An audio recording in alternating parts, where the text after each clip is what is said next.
Hello, welcome to Hello. Microsoft Community Insight Podcast, where we share insights and stories from community experts to stay up to date with Azure. My name is Nicholas, and I'll be your host today. In this podcast, we will dive into Cloud Adoption Framework. But before we get started, I want to remind you to subscribe to our podcast on social media so you never miss an episode, and it helps us reach more amazing people like yourself. Today, we have a special guest called Morten Knudson. Sorry if I pronounced it wrong. Can you introduce yourself, please? You really you get points for trying. Very good. Yeah, it's quite long, hard name. So thank you very much for inviting me, Nicholas. I really appreciate that. The way that we pronounce it, I would say is Morten or Morten, and then the last name is Knudsen or Knudsen. Okay. So, but the K can be a little hard for to pronounce that. So Morten is fine. All right. Yeah. So can you just introduce yourself, Morten? Yes, I can do that.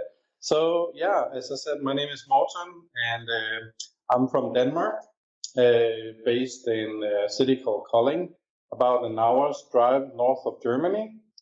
I'm a Microsoft MVP in security, and I'm also an Azure hybrid MVP. I've been a consultant for about 34 years right now, and have done a lot of work, but I would say my focus is Microsoft, in particular with the infrastructure side of it. So, and I'm doing a lot of work in Azure, but again, focusing on the infrastructure, the security aspect of it. So, but I know my way around in a lot of services out there. In particular, I would say that I do a lot around logging. That's my little thing that I do and enjoy a lot. But I help the customers doing cloud enabling, cloud adoptions from various sizes, like enterprise customers, medium-sized customers are my day-to-day work. Brilliant. So as today's theme is Cloud Adoption Framework, can you tell us more about what it is? Yes, I can do that. So as I said, I use Cloud Adoption Framework when I'm talking with customers. And for me, Cloud Adoption Framework, think of it as a template. That's probably the easiest way to think of it. So it is kind of bringing in all the experiences from thousands of deployments worldwide, where Microsoft and partners have contributed with their learnings over the years about best practice around cloud adoption with focus on Azure. So when I say that it's a kind of a template, for me, it's kind of a checklist. It's like a lot of lessons learned, best practices where I can accelerate the adoption with respect of the customer's maturity. So it kind of can take a customer through all the different phases from, what is, how do I address this? What is my business strategy? How do I plan this correctly? How do I prepare my organization? What team should be in place? How do I deploy landing zones? How do I manage it? How do I implement governance? So kind of takes through all the life cycle of this. So would you think that since Cloud Adoption Framework is shortening of CAF, how does CAF guide organization to the cloud strategy? Like I was saying, I think it kind of, you can align your business strategy against the cloud adoption framework. So I think it's very important that you always keep in mind that when you do Azure and cloud, you want to do it so that it aligns with the business strategy and your organization and the maturity in particular that your organization is. And so what I've learned is that it changes. Once you become more and more mature, then things are changing along the way. So you might start up having one design, but things are changing. So it's always, in motion.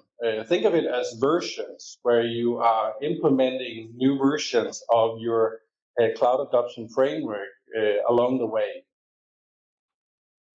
Okay, cool. So what are some of the key principles for successful cloud adoption for like businesses that you would recommend? So I think one thing to keep in mind is, of course, that you need to align to your enabling things, setting up security and stuff like that. That runs in the technology aspect of it, where you implement all these different tools, and have enables you to do that very fast using templates to set that up very fast. Then you have a process track where you are working around the processes that needs to be in place with the customer's environment. And then lastly, you have an organization track. And typically, people are struggling with the last two tracks because that is where the hard stuff is. It's pretty easy to enable all the technology aspects of this, but it is harder to make sure that the processes and the people are aligned to this. And this is where the maturity comes into place. So, for example, let's say you have an immature organization or a less mature organization. They maybe think of security as something that is kind of a set and forget. So they set some settings, and they don't think about having to go back to that place again. But if you're working in Azure, when you know how often that new features are coming out, it's very important that you get some life cycle around this so that you make sure that you have some cross-organization teams that are working together on making sure that the security settings are kept and are discussed on a frequent basis and then implemented. So this is now where you're talking about that you need to have a life cycle around this. So that can be hard for some customers that are used to coming from a world where they just deploy some policies and Active Directory, and then they don't come back to this again. But due to the high frequency in the cloud, the innovation, we need to have these processes to run. And there are a lot of different of these processes that needs to be in place, like governance, the cost, security, automation. And so this is where things can become a little harder to adapt. From your experience, what are some of the challenges you have faced when implementing TAF in businesses? Like I was saying before, the set and forget where you want to implement some life cycle around this, that can be a challenge. Another example can be simple as communication. So let's say that you have a big team, maybe there are 50 people or 100 people that are doing work in Azure every single day. And maybe you have a smaller group that are responsible for a naming convention. So it's not enough just so that the smaller group agrees upon a naming convention. You also have to communicate out to the group, to the bigger group, about what are the naming conventions, where can they find them, where are the templates, and so on. So I think communication can be a struggle. A third thing can be the automation. So a lot of times when you want to do things right, you want to have like a CMDB where you have defined settings. And if you don't have a CMDB, then how can you automate things? And so I think that's an example of where a less mature customer maybe start without a CMDB, but they want to do automation. And then later on, they start to get on CMDB. So things are changing along the way. So automation can be a struggle sometimes if the environment that you want to automate is very fragmented because it is coming from an earlier version of the CAF environment. Yeah, I agree with both the points about communication automation as well. So Yeah.